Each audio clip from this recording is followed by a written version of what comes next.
The Selfish Path to Romance. Download Chapter 1 for free at drkenner.com and at amazon.com.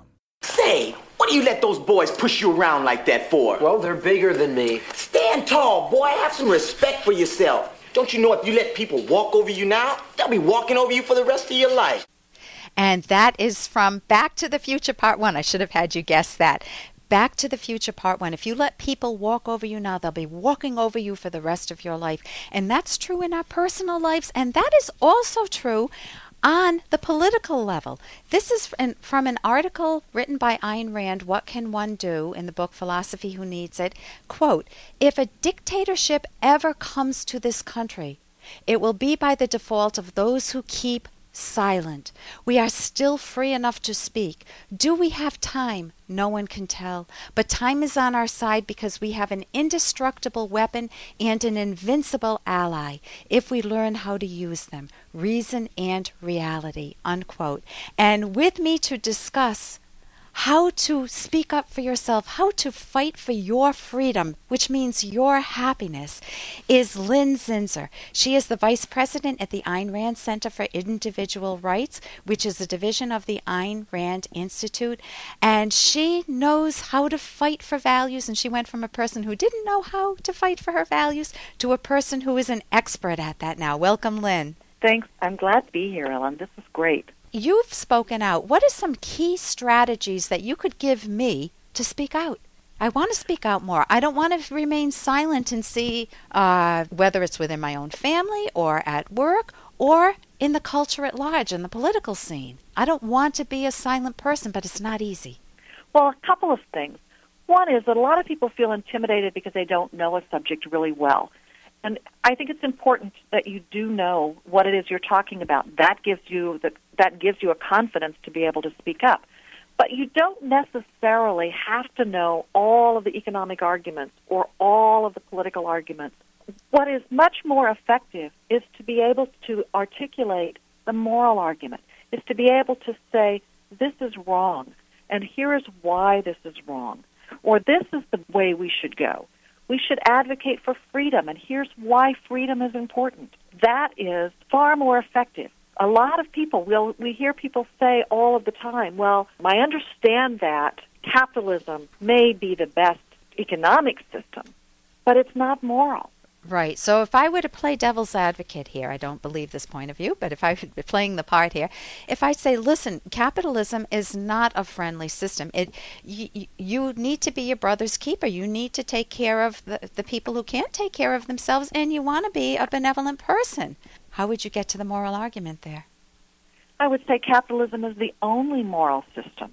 Capitalism is the system that allows people to act in pursuit of their happiness. It is the system that... But it's not benevolent. It's everybody take advantage of everyone else. That is not what capitalism is. Capitalism is the system that allows people to act for their rational values. So it basically, with capitalism, people see it as an I win, you lose. You know, I'm Ellen, I win, you lose, Lynn. And that's exactly wrong. It's that type of misinformation that's perpetrated through even my university, Brown University, the one I went to, that is killing freedom. And instead, capitalism is really a win-win situation.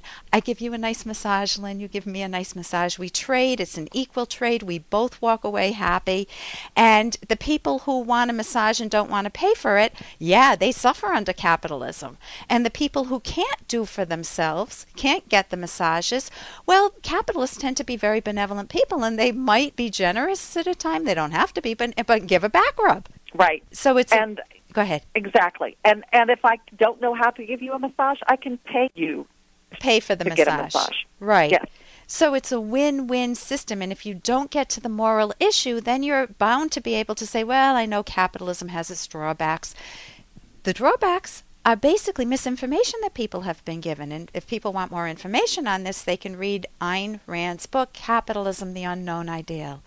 And Or Atlas Shrugged. Oh, yeah, man. How could I forget that one? My all-time favorite book, the book that took me from being a very shy person, very shy, sitting home knitting socks on circular needles, to going back and getting my PhD and talking to you now, Lynn. So that is an amazing book for anybody who wants a happier life. So can you give us a few pointers on how to engage in effective intellectual activism for anyone that wants to do that? Yes, I think one of the things is to learn to attend meetings, to go to public meetings, and speak up. Sometimes most public forums have an opportunity for people to speak up in just 1 or 2 minutes and agree or disagree. That is an effective way of speaking up and saying, I disagree, or this is the program that we should be following. I think you can also attend Toastmasters or writing workshops if you want to learn how to write letters to the editor. There are lots of things you can do to learn how to be an effective intellectual activist. And the feeling that you get if you write just a letter to the editor in a local paper, maybe a small little paper, and it gets published, man, that's fuel. That's psychological fuel of I can do it. It has that type of a feel in it. Absolutely. And if you have setbacks, what if you get cold feet at the last minute and you don't speak up? You go to raise your hand and you pull it back down again. Hey, I got to interrupt this because we've got to pay some bills. 30 seconds, that's it. A very quick ad, and then Ellen will be back. Romance. Ugh, I wish guys knew more about what we want from a relationship. Boy, I wish I knew more about what I want. Where's that ad I saw? Here it is. The Selfish Path to Romance. A serious romance guidebook. Download Chapter 1 for free at selfishromance.com and buy it at amazon.com. The Selfish Path to Romance. That is interesting.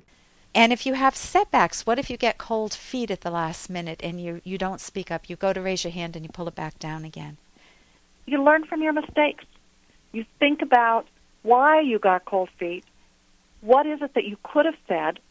And the next time that you are in that, put yourself back into a situation where you can speak up again, and this time you speak up. So the worst thing that can happen in that moment is if you conclude, oh, what's the use? Why bother? I knew I shouldn't have said anything. I did more harm than good, and I better just keep my mouth shut. Right. Bad attitude, right? Right. Seldom. I can't even imagine a situation where you only have one chance to ever speak up. Yeah. At least in our society, where you only have one chance to speak up, and if you blow it, you've blown it for all of your life. I mean, that's just not going to happen. Right. There are multiple opportunities, and all that happens is that you don't do it as well as you could have, and the next time you do it better if you learn from your mistakes. Right. And even if you bungle it, even if, I don't know if that's a word, but even if you're totally not effective, it didn't go as well as you had hoped, and you still spoke up, and you can go back and rework it without beating up on yourself. You know, give yourself a pat on the shoulder for having spoken up. A woman told me that what speaking out gives her is an enormous positive view of life and the people around her. She said to me, you're not afraid anymore.